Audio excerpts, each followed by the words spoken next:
Back on the Charles River with Dave Bresky, Bill Spalding. We are set for the third varsity rate, and for the first time today, we see a boat from Penn. The Quakers in the middle of your picture. Harvard will be on the bottom of your picture. Navy will be on the top.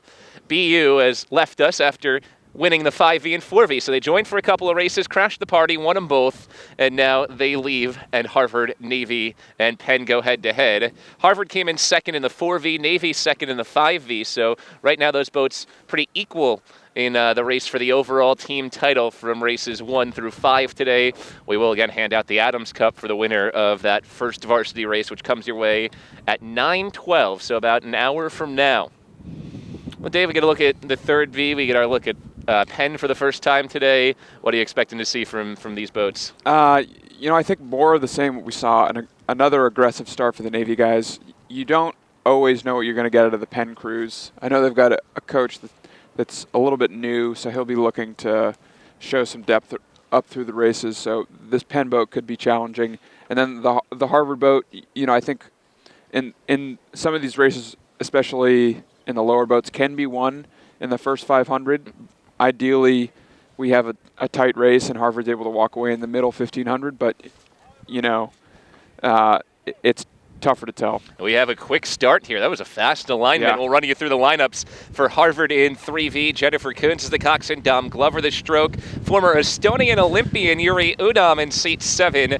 Sophomore Ryan Rasmussen in seat 6. Pat Dowling, a senior, in seat 5. James Clark, a freshman, in the 4 seat. Sophomore Ben Strathmore in the 3 seat. Sophomore Curtis McLeod in seat 2. James Green in the bow. How has Harvard started here, Dave? Harvard's off at a 44, so that's good. They look very clean. Nifty rowing there for them.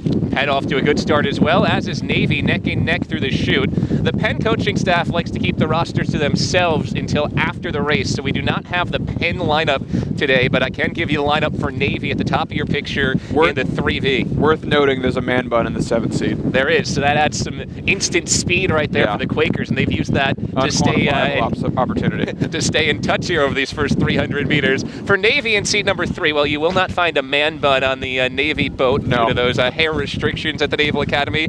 Coxswain Nate Fields is a freshman. The stroke is freshman Owen Schenk. Freshman Deke Murphy in seat number 3. Freshman Alec Gold in seat 5. The sophomore is Zach Schultz in seat 4. Then you have freshman Owen Firebaugh in the 3rd seat. Matthew Butte, followed by senior Ethan Dalton. And the bow is Matthew Kirchhofer, a senior, but 5 plebes in this Navy boat. So this is about as high as you see the majority of the freshmen. There were 2 freshmen in the 2V boat, no freshmen in the Varsity 8 boat for the Naval Academy. Yep. And, a lot of these crews are rowing pretty low. I have Harvard at like 34. Penn is at 32, 33. I don't know if it's the headwind and it's suppressing some of the stroke rates, but they really have chosen to slog it out when often it can be helpful to tap it a little higher. Still pretty calm on the Charles, but the headwind has picked up a bit since our first race of the day when there was barely any breeze at all. Yep. And it looks like Harvard and Navy, I would say, are pretty close. It's tough to really tell the margin, but they're probably a length or a little bit of open ahead of the Penn boat so far.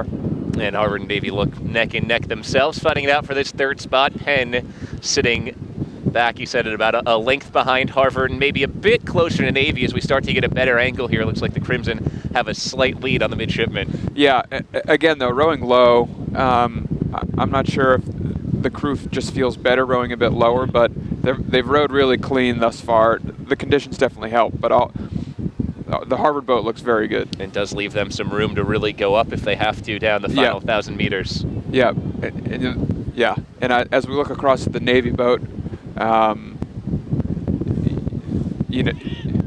so it looks like we're at about 245 through the 1,000 here. The Navy boat looks like they're taking a bit of a push here. Harvard has crept out to a couple seat lead, I think, and they're going to respond to that. Penn sitting right at the back of that Navy boat as well. An 8-seat lead on Penn for Navy. Open water for Harvard over the Quakers. Yeah, and I would say that Harvard may be taking a move here. It looks like the Crimson building their lead a bit more. Yeah, it could be upwards of a length right now. You mentioned the man bun in that Penn boat. You go man bun bucket hat. That's a pretty strong move in the bow. Yeah, you just sort of wonder what's under that bucket hat. Crimson lead continues to grow. They're up to almost a full-length lead over the midshipmen. Yeah, and I'd hope that Harvard builds this lead a little bit more here. It looks like Navy went out very aggressively, but I think that the Harvard boat is rowing really cleanly and should be able to take some distance here. This is a bit reminiscent of a race that you were talking to me about that you had in your time against Navy when you were rowing for Harvard, where you remembered being a length or two down early and ending up beating Navy by 9 seconds because, again, their strength is the start, whereas Harvard is all about that middle 1,000. Yeah, that race, Navy really scared us. We thought we had a real animal on our hands, and they started really aggressively and weren't able to sustain that pace. But that was that crew, and this is this crew. You don't know what they can do. 4:18 off the timer as we approach the final 500 meters, and Harvard still has a comfortable, basically full-length lead. Open water back to Penn, sitting in third. Yeah, a little bit of dirty water, some chop over there from the Harvard boat. Hopefully they can clean it up. But the Navy boat does look like they're taking a move here. They've separated again from Penn after Penn creeped into them around the 1,000. So, Navy is probably trying to see what they can do early here and hope that Harvard doesn't try to end it on them. But as you can see, the conditions remain really awesome. The water is about as perfect as it gets. The headwind has died down a little bit. Times might be a little bit slower, but all in all, great conditions. And even the rain stopped. We had rain earlier on this morning. This is about as good as you can ask for April on the Charles River. Absolutely. But yeah, you can see Navy's gone up a little bit in rate. Well, let me get that for everyone. Harvard still holding them off, though, as Navy tries to pull itself back in the final couple hundred meters. Yeah, I have Navy at 40 right now. Sorry, 38. And Harvard at 36. So they've brought it up a little bit. But all these crews have stayed relatively low as compared with what we saw in the 4V, where the BU crew was, at 36, 37. The Harvard crew was at 38 for most of it. Though at just 5 minutes and 40 seconds, looks like the time may still be better for the 3V, so making the most out of their slower stroke rate. Yeah, I do think the wind has died down from that 4V race as well.